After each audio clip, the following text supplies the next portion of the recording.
यशायाह नबी की पुस्तक 3 अध्याय 13 से 15। परमेश्वर का जो वचन है, ये जो पैगाम है, संदेश है, हर इंसान के लिए उसकी जीवन है, उसकी मुक्ति है, और इंसान के जो जीवन में हर प्रश्न का जवाब है, उत्तर है परमेश्वर का वचन। ये संदेश है परमेश्वर का, सुसमाचार है। जैसे कि मान लो किसी के बेटे बेटियां अगर घर से बाहर कहीं रहते हैं तो आदमी तरसता है कि उनका हाल चाल मिल जाता। माँ बाप तरसते हैं ना, कहते हैं मेरा बेटे बेटियां अकेला उधर गया है, कुछ हाल चाल मिल जाता। कोई आता है गांव घर ना, उससे खबर लेते हैं कि कुछ बताए, कहो क्या समाचार है। आज के जमाने में मोबाइल है तो चलो बात तुरंत हो जाती है, वीडियो कॉलिंग की उपलब्धियां हैं, सेवा। पर पहले जमाने में होता था कि चिट्ठी लिख करके डालते थे, अपना समाचार लिखते थे, जो भी हाल चाल है, और एक डाकिया को देते थे, डाकिया पहुंचाता था। उस चिट्ठी को पहुंचने में 14-15 दिन लग जाते थे। 14-15 दिनों के बाद समाचार मिलता था, और उधर से जब भेज करता 14-15 दिन इधर लगे, यानी महीना दिन का टोटली हो जाता था। अब समझो कि दोनों तरफ के हाल चाल पूछने में महीना दिन का प्रोसेस होता था। लेकिन पहले भी तो लोगों में तरस था अपने घर परिवार का हाल चाल लेने के लिए। अब जब चिट्ठी जब जाता है ना, तो घर के लोग खुश हो जाते हैं। डाकिया खटखटाया दरवाजा, भैया चाचा चाची जो भी है, आपका एक चिट्ठी आया है। और कहाँ से आया, किसका है? आदमी उतावला हो जाता है। चाहे खाना नहीं खाया ना तो भी खुश हो जाता था कि चलो मेरे चिट्ठी आ गई है, मेरे लड़के या लड़की जो भी है चिट्ठी आ गई। उस समय थोड़ी देर के लिए खुश हो जाता था कि मुझे समाचार मिल जाएगा, मन अच्छा हो जाता था और चिट्ठी पढ़ता था। और जब चिट्ठी पढ़े, अच्छी बातें, अच्छी समाचार है, तो दूसरों को भी बताता था कि देखो मेरे बच्चे बच्चे वहां पर अच्छा है, सब कुछ अच्छा है। घर में सबको बताते थे और आजू बाजू के भी लोग कि मेरा लड़का वहां गया है, बाबू उधर गई है, बेटी इधर गई है, सारा कुछ बताते हैं ना। आज जो ये वचन है, ये परमेश्वर का पैगाम है, संदेश है। आमीन। ये परमेश्वर का पैगाम है, संदेश है, और ये वचन हम सबके जीवन के लिए है, जो परमेश्वर ने दिया है। हमें भी खुश होना चाहिए कि हमें उतावला होना चाहिए मन में कि ये हमारे लिए संदेश मिला हुआ है, परमेश्वर ने दिया हुआ है, कि हम इसे पढ़ेंगे, समझेंगे, अपने दिल में, अपने मन में मनन करेंगे, तो हमारा मन, हमारा शरीर, हमारा हालात सब कुछ अच्छा होगा, स्वर्गीय राज्य में चलेंगे। आमीन। इसलिए वचन को पढ़ने के लिए अपना मन खास तैयार होना चाहिए, अच्छा मन रखना चाहिए। हम जो भोजन करते हैं ना, सांसारिक भोजन जो खाना बनता है घरों में,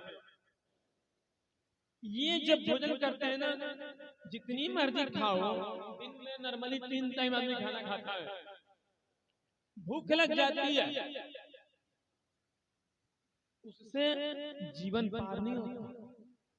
अगर किसी चीज की दुख है ना, भोजन खा लो, आपका पेट भरेगा जरूर थोड़ा सा, पर उस दुख को जो मन में चलता रहेगा उसे नहीं मिटा पाएगा, नहीं हटाएगा।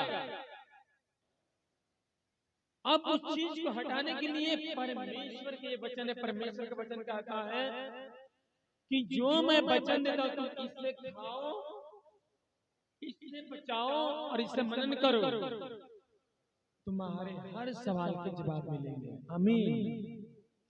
प्रभु यीशु कहता है कि सिर्फ मनुष्य सिर्फ भोजन से ही नहीं, बल्कि परमेश्वर के वचन से भी जीवित रहेगा। हालेलुया। तो परमेश्वर का जो ये वचन है ना, हमारे लिए सबसे बड़ा महत्वपूर्ण पौष्टिक भोजन है। हम जो खाना खाते हैं हमारे शरीर को मजबूत करता है, अच्छा करता है, लेकिन उससे आत्मा का कोई लेना देना नहीं है। आत्मा का कोई लेना देना नहीं है, क्योंकि आत्मा भोजन कौन करेगा? जिसका शरीर है भोजन करेगा, और आत्मा तो आत्मा है, उसको खाना नहीं चाहिए।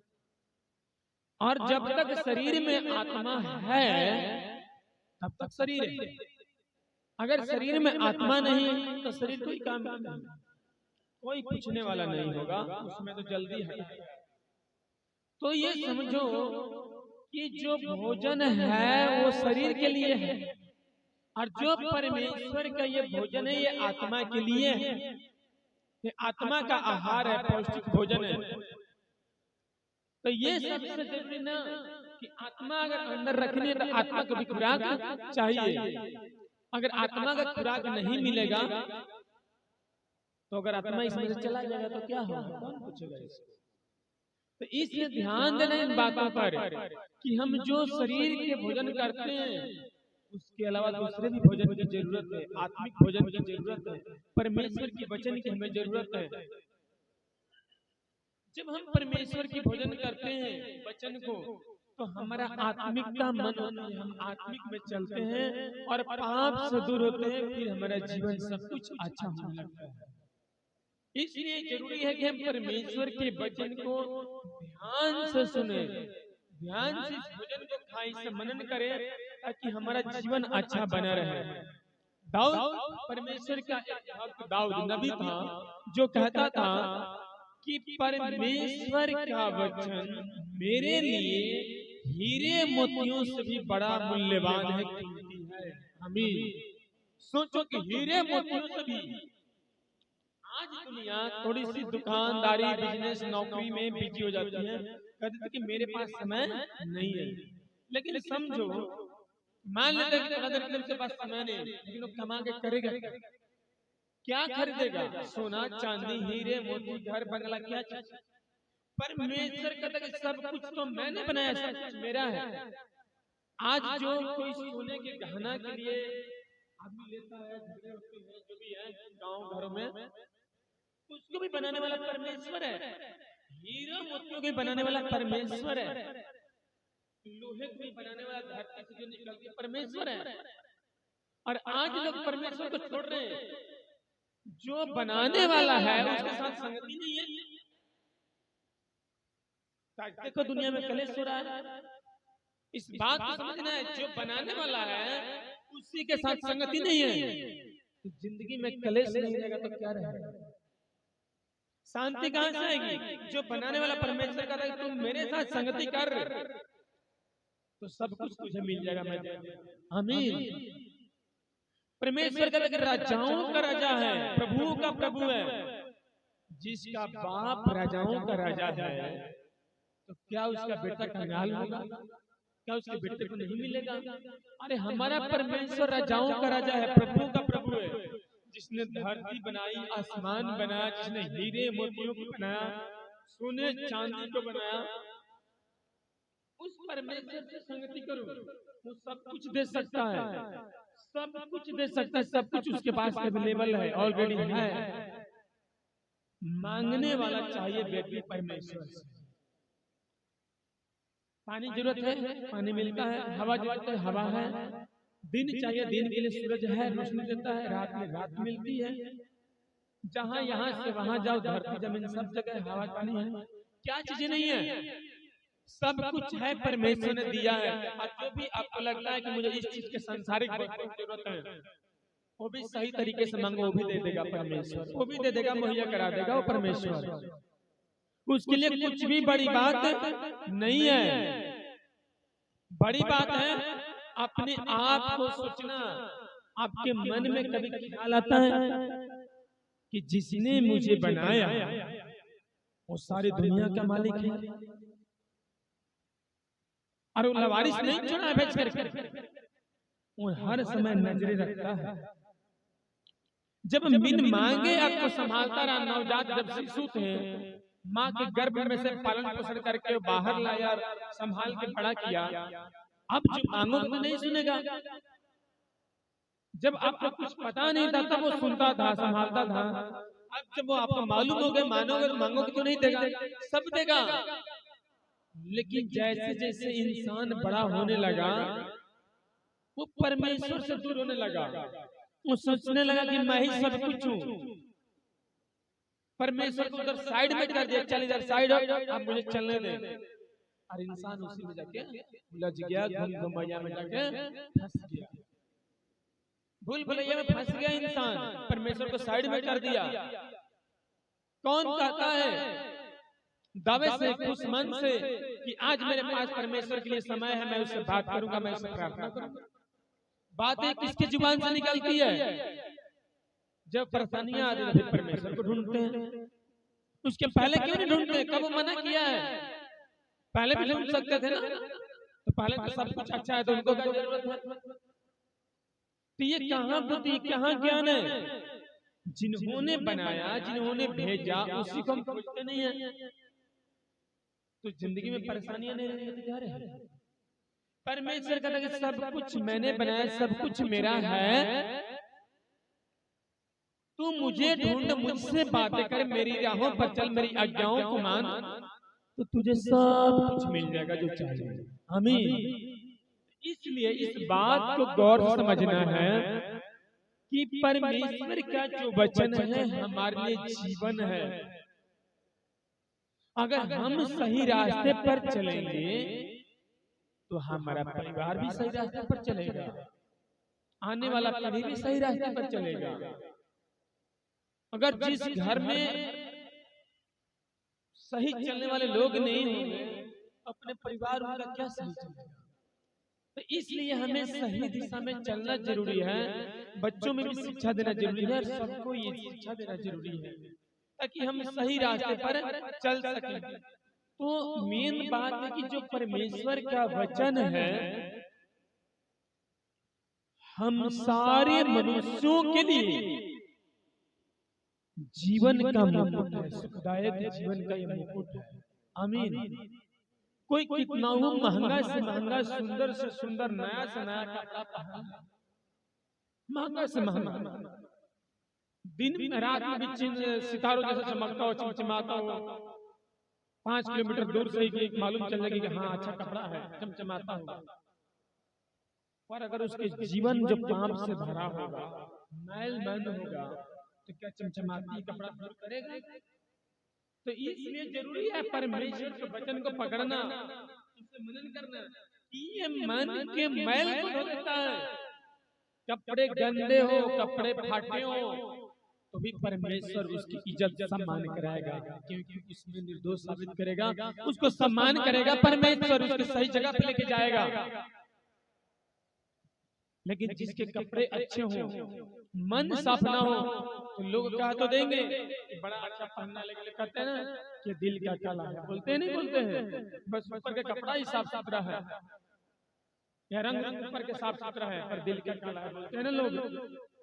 तो इसलिए इन दिल की बातों को भी समझना है कि परमेश्वर दिल को धोता है, वो साफ करता है, अंदर के मन को धोता है। इसलिए हमें परमेश्वर के एक एक वचन को समझना है, सीखना है, ताकि हम सबको ज्ञान मिले, सीख पाए और अपने जीवन में मनन कर पाए। हालेलुया। हम वचन पर आते हैं। ये वचन जो फिर दोबारा याद दिला दो कि परमेश्वर का पैगाम है, चिट्ठी है हम सबके लिए, जो जीवन देता है, जो खुशियां देता है, जो गम को दूर करता है, गम को खुशियों में बदल देता है, उस परमेश्वर का ये वचन है। वचन में कहता 13 का 1, यशायाह नबी की पुस्तक 3 अध्याय 13 का 1, सॉरी 3 अध्याय का 13 से, यहोवा देश देश के लोगों से मुकदमा लड़ने और उनका न्याय करने के लिए खड़ा है। यहोवा, यहोवा कौन है? परमेश्वर का नाम है यहोवा। देश देश के लोगों से, देश देश के मतलब हर अलग अलग गांव, शहर, जिला, राज्य, देश देश के लोगों से मुकदमा। मुकदमा क्या है? आपके हर प्रश्न का जवाब देने के लिए परमेश्वर खड़ा है, तैयार है। कि आपके मन में क्या प्रश्न है, क्या क्वेश्चन है। कहता कि मैं तत्पर हूँ तुम्हारी मुकदमा लड़ने के लिए और उनका न्याय खड़ा करने, न्याय पूरा करने के लिए। परमेश्वर कहता कि मैं खड़ा हूँ। आज दुनिया में लोग कहते हैं कि मेरी बात को कौन सुनता है, कोई नहीं सुनता है। लेकिन खुदा कहता है कि मैं सुनने के लिए खड़ा हूं, मैं तैयार हूं, कि मैं तुम्हारे वचन को सुनूंगा, तुम्हारी आवाज को सुनूंगा, तुम्हारी पुकार को सुनूंगा।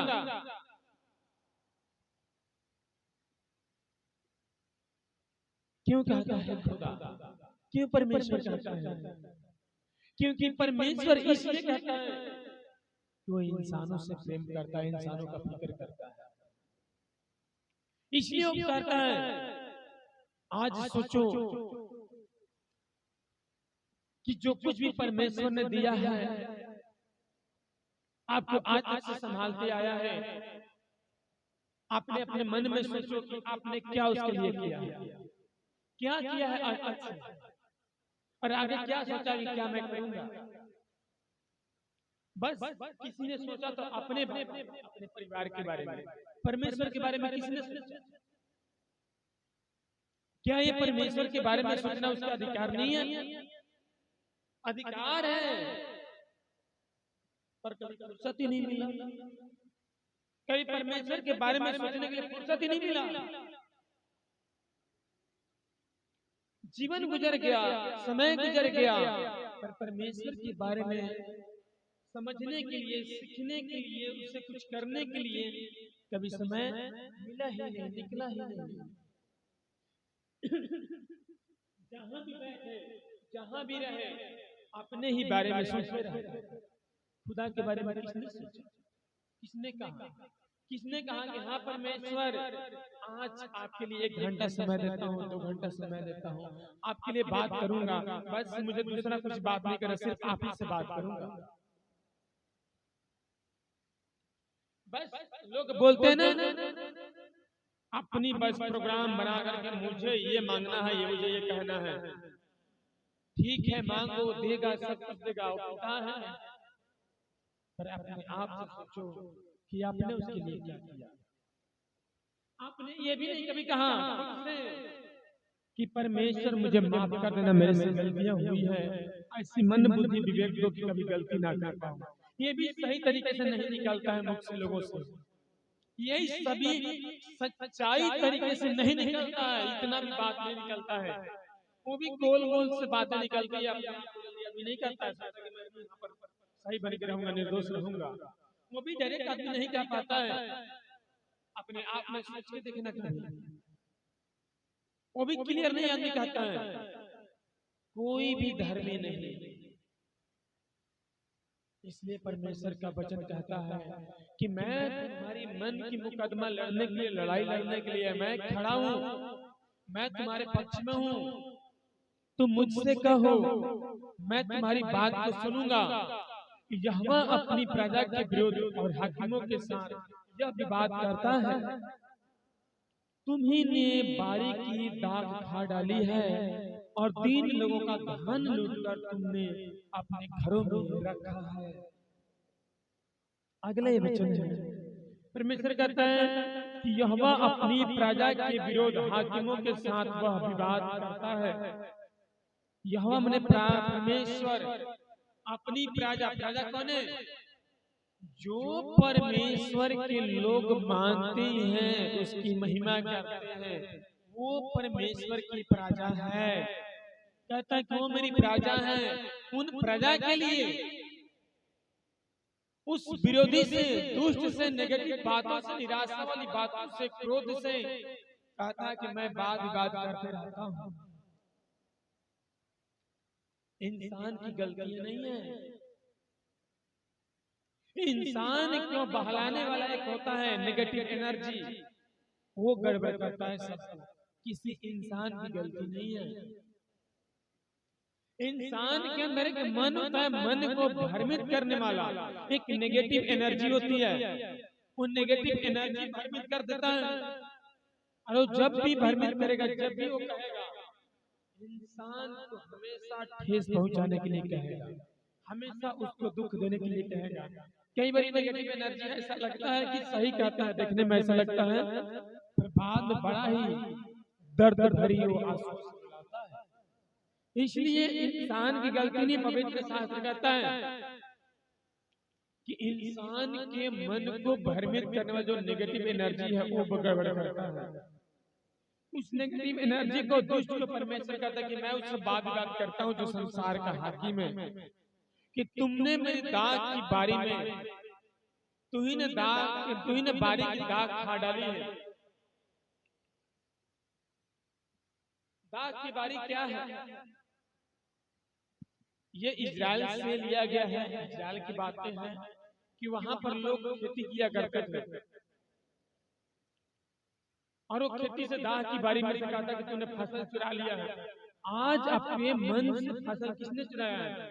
जिसके मन में परमेश्वर के बारे में खेती नहीं है, प्रार्थना नहीं है, दुआ नहीं है, सकारात्मक बातें नहीं है, तो उसके लिए कुछ भी नहीं है। जिसके जीवन में परमेश्वर के प्रति कोई प्रार्थना नहीं है, कोई धार्मिकता नहीं है, कोई अच्छी संगति नहीं है, कोई अच्छे विचार नहीं है, उसका जो पेड़ है, मन है, वो सूखा हुआ है।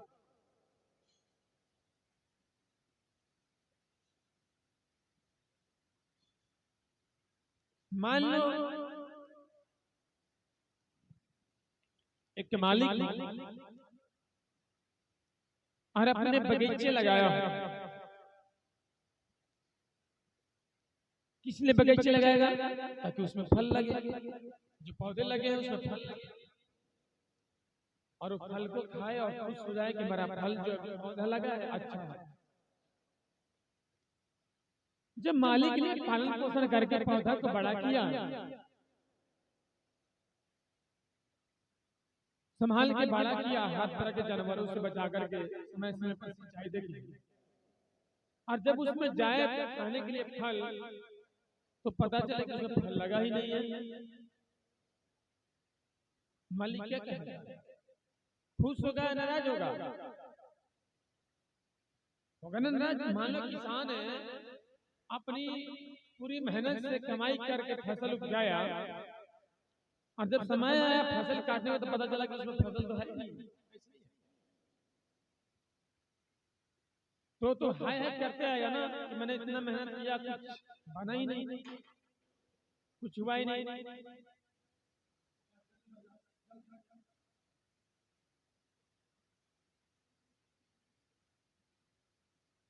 तो परमेश्वर वैसे ही किसान दुखी हो जाएगा ना।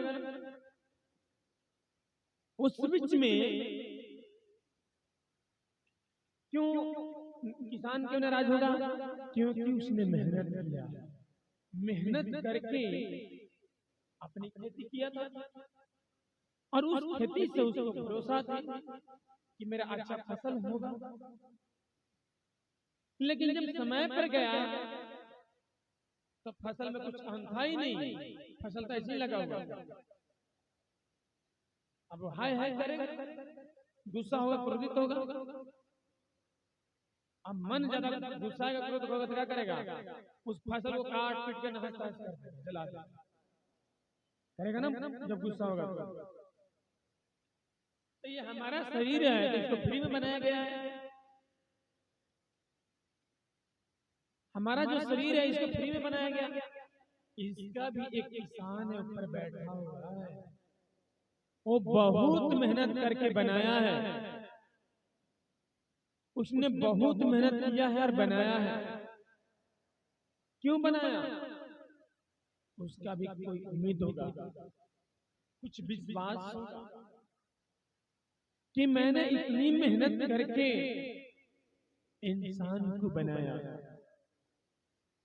और आज इंसान क्या कर रहा है? जब परमेश्वर कहता है कि मैंने इतना मेहनत करके बनाया, और देखता है कि सब झंझनाती हुई झांझ है, किसी में फल नहीं लगा, कोई परमेश्वर की स्तुति करने वाला नहीं, कोई महिमा करने वाला नहीं, कोई पूछने वाला नहीं। क्या वही तो फसल है, पर उसमें फसल तो लगाया, फल है ही नहीं, कुछ नहीं है फल। अब वो क्या करेगा, क्या करेगा? वो तो कहे कि मैंने इतना दिन से पालन पोषण करके रखा संभाल के, आज तक तुम्हारे में फल नहीं लगा, आज तक नहीं लगा, कब फल लगेगा? सोचो कि कब फल लगेगा। अपने में तो कह देते हैं कि फसल हमने लगाया, हुआ नहीं अच्छी तरह से खेती, फसल सही अन्न नहीं दिया। परमेश्वर भी कहता है कि मैं भी तुझे संभाल के रखा हूं, पालन पोषण करते आया, तुम्हें कहां धार्मिकता है? तुमने कब मेरे बारे में सोचा? कब धार्मिकता के बारे में किया काम? घर से लेकर बाहर तक कला क्लेश, जलन, बैर, ईर्ष्या, इसके अलावा और क्या किया? फिर मैं से कहता इसके अलावा और क्या किया? जलन फला ने ये किया, उसने ऐसा के बोला, उसने ऐसा किया, जलन, बैर भाव, ईर्ष्या, नशा, गंदे विचार, इसके अलावा और क्या किया? परमेश्वर का मैंने तो कभी सोचा भी ना था कि तू काम करेगा, पर किया वही, किया वही। अपने आप से सोचो, आज वैसे विचारों को खुदा से बोलो कि परमेश्वर हम तुमसे दूर थे, और हम ये परमेश्वर क्षमा मांगते हैं कि मैं ना समझ ना ज्ञान, लेकिन खुदाबंद अब आपकी इच्छा के अनुसार हम चल सके, परमेश्वर जीवन जी सके खुदाबंद, ताकि परमेश्वर आपकी इच्छाएं हमारी भलाई के लिए, अच्छाई के लिए है, आपके कानून हमारी भलाई के लिए है, अच्छाई के लिए है। जो परमेश्वर का पैगाम है, नियम है, हर इंसान की भलाई के लिए, अच्छाई के लिए है, ये बुराई के लिए नहीं है, ये अच्छाई के लिए है। सोचो कि कभी किसी ने धार्मिकता नहीं किया तो भी वो संभाल के रखा, जब धार्मिकता करोगे तो और संभाल के रखेगा, और जब ढंग से रखेगा वो संभाल के। लेकिन ये बात जल्दी समझ में नहीं आती। क्यों नहीं आती?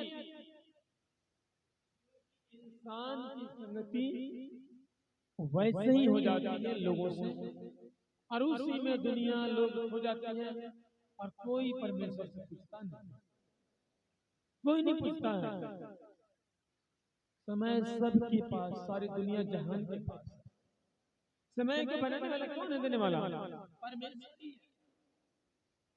लेकिन इंसान का फटाक से कि मेरे पास टाइम नहीं है, समय नहीं है।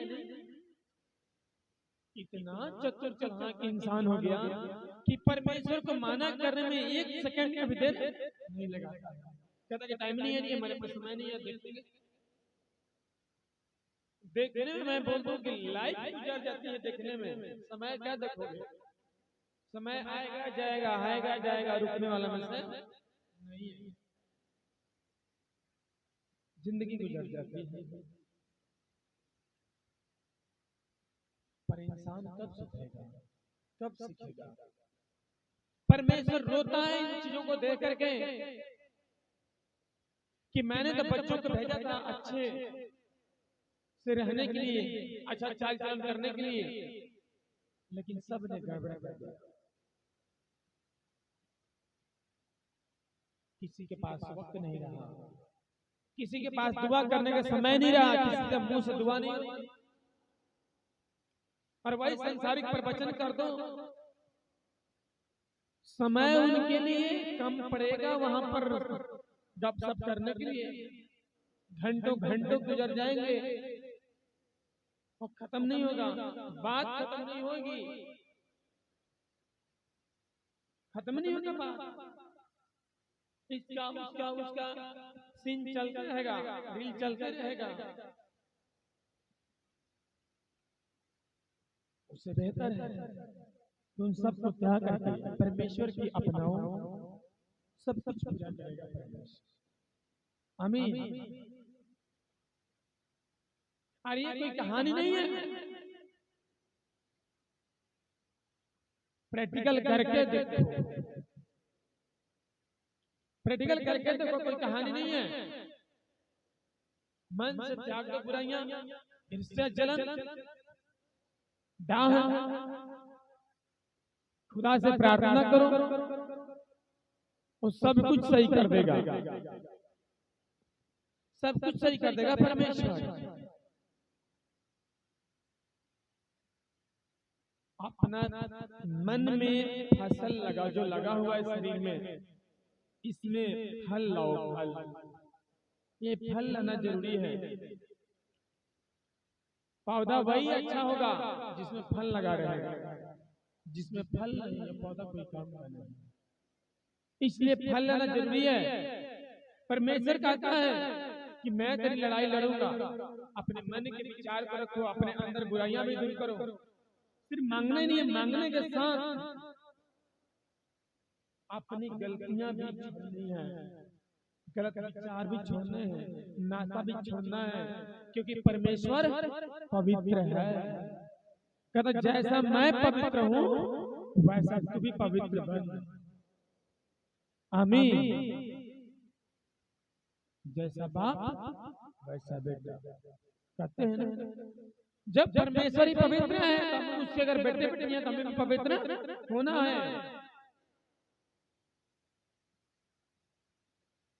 पवित्रता ही नहीं सब कुछ है।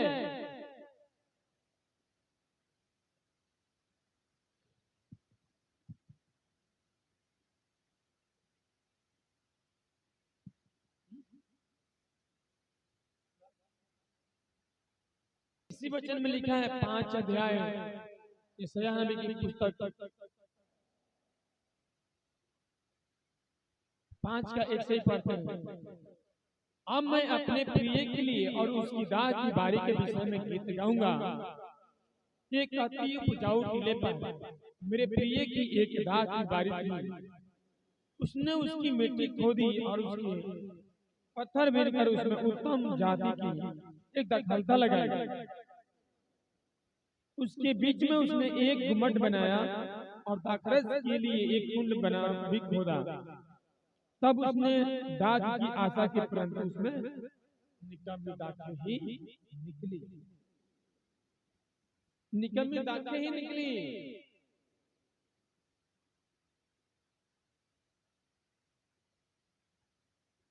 जब खेती करने वाला पता है, तो कड़ी का जब खेती करना खीरे का वहां से लेके आता तो है अच्छा, पर कोई इतनी तिखी मिलके ना खाया नहीं जाता,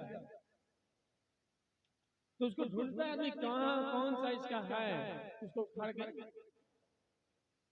फेंक देता है। होता है नहीं होता। परमेश्वर कहता है कि मैंने लगाया था खाता वैसा ही मीठा फल देगा, पर इसमें इतना तीखा मिला।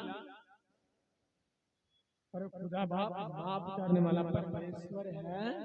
उनके लिए कहता है जो दुनिया में डाह क्लेश करते हैं, उनके लिए कहता है कि जो डाह क्लेश करते हैं, पापों में डूबे हुए दखलताएं हैं, लेकिन खुदा बाप माफ करने वाला परमेश्वर है, वो धोने वाला परमेश्वर है, वो जीवन देने वाला परमेश्वर है।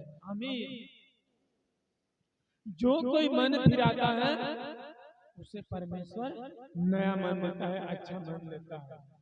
अपने आप को मन को फिराना है। मेरी बात समझो आप लोग, परमेश्वर के पास सब कुछ है, किसी चीज की कमी नहीं है। और वो किसने रखा है? अपने बच्चों के लिए। माँ बाप के पास जो संपत्ति होती है, कोई चीज होता है, किसके लिए होता है? अपने बेटियों के लिए, बच्चों के लिए होता है। पर वो कब देते हैं कि उनका उन बच्चों के साथ सही मेल मिलाप है, तब देते हैं। अगर नहीं है तो रखे रहेंगे, चुरा के जल्दी नाम भी नहीं लेते हैं, बहाना भी कर देते हैं, पर बहाना कर देते। क्यों? क्योंकि देखते हैं कि इनका बुद्धि सही नहीं है, दे देंगे, खर्च कर देंगे, गड़बड़ कर देंगे। पर उनको लगा कि नहीं, ये सही है, तो चुपके से सलाह करते हैं कि बाबू ये बेटे ऐसे से अपने पास से इस्तेमाल कर सकते हैं।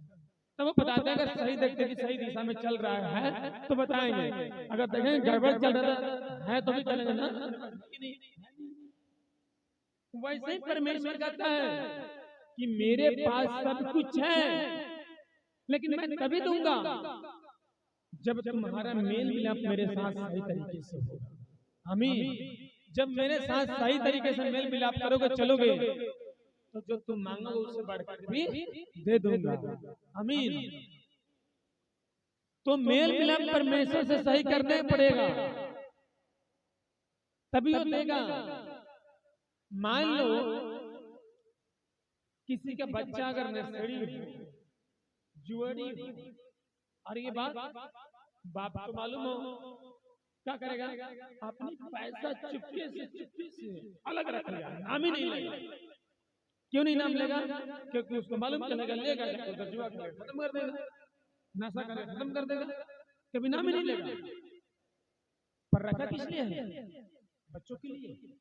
अगर उसका बच्चा सही तरीके से चलेगा, उसको कहेगा हाँ बाबू ले, बेटा ले, इसको काम कर, अपने काम में लगा। लेकिन देखेगा कि नालायक पर है तो नाम ही नहीं लेगा उसको। आज ही परमेश्वर के पास सब कुछ है। आज परमेश्वर से जल्दी बरकतें क्यों नहीं देता है? कहता है कि तो सब मनमानी में चल रहे हैं, कोई पूछने वाला कोई नहीं, धार्मिकता में चलने वाला कोई नहीं, सब नाश में संसारिक चीजों में अपनों में खोया हुआ है, पूछने वाला यही नहीं है, तो मैं क्यों दूं? दे दूं और जाकर के पाप में डूब जाएगा। जब पाप में डूब जाएगा तो परमेश्वर का की मजदूरी मिलेगी, जो काम करेंगे उसकी मजदूरी मिलनी है, तो फिर उल्टा मजदूरी मिल जाएगा, पाप का मिल जाएगा, नुकसान वाला। इसलिए खुदा कहता है उससे बढ़िया है कभी ना दो कभी सही है, कम से कम उस पाप में तो नहीं जाकर डूबेगा, वो दंड तो नहीं मिलेगा। इसलिए परमेश्वर नहीं देता है। लोग कहते हैं परमेश्वर ने तो देने के लिए तैयार है, वो अगर कुछ दे दे, कुछ भी दे दे परमेश्वर, बड़े से बड़े, उसके लिए क्या कमी होगा? परमेश्वर है, उसके लिए क्या कमी होगा? कुछ नहीं है। वो तो देखा है ऐसे बस सब कुछ हो गया। वचन में लिखा है जब परमेश्वर ने कहा कि रोशनी दिखाई दे तो रोशनी बन गई। क्या रात बन गई? उसने कहा और हो गया। प्रभु यीशु ने क्या कहा? 2 मछलियां 5 रोटियों से धन्यवाद के ऊपर तोड़ा और 15,000 लोगों को खिलाया खाना, 2 मछलियां से 5 रोटियों से। कहा और हो गया, भोजन की तैयारी हो गई, भोजन बन गया। तो परमेश्वर के लिए कुछ की कमी नहीं होती, क्या करेगा? बन जाएगा, हो जाएगा। कमी है मांगने वालों की, मांगने वालों की कमी है, क्योंकि मांगने वाला सही तरीके से जाता नहीं, सही तरीके से मांगता नहीं है।